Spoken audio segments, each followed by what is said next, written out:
شروع اللہ کا نام لے کر جو بڑا مہربان نہایت رحم والا ہے۔ الف لام را، یہ وہ کتاب ہے جس کی آیتیں جچی تلی ہیں۔ پھر یہ کہ اللہ حکیم و خبیر نازل کرنے والے کی طرف سے بتفصیل بیان کی گئی ہیں۔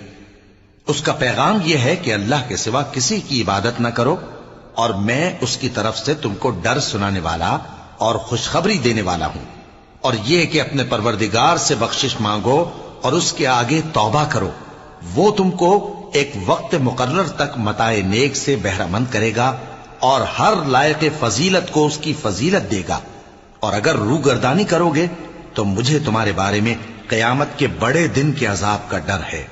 تم سب کو اللہ کی طرف لوٹ کر جانا ہے اور وہ ہر چیز پر قادر ہے۔ دیکھو یہ اپنے سینوں کو دوہرا کرتے ہیں تاکہ اللہ سے چھپ جائیں۔ سن رکھو جس وقت یہ اپنے کپڑوں میں لپٹ رہے ہوتے ہیں تب بھی وہ ان کی چھپی اور کھلی باتوں کو جانتا ہے۔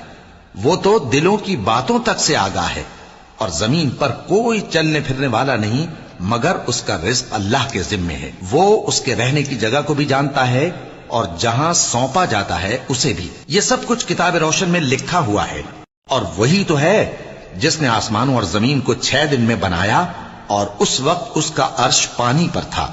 تمہارے پیدا کرنے سے مقصود یہ ہے کہ وہ تم کو آزمائے کہ تم میں عمل کے لحاظ سے کون بہتر ہے۔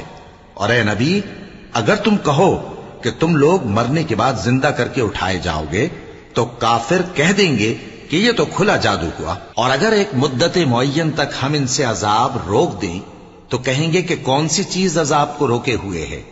دیکھو جس روز وہ ان پر واقع ہوگا پھر ٹلنے کا نہیں، اور جس چیز کا یہ مذاق اڑاتے ہیں وہ ان کو گھیر لے گی۔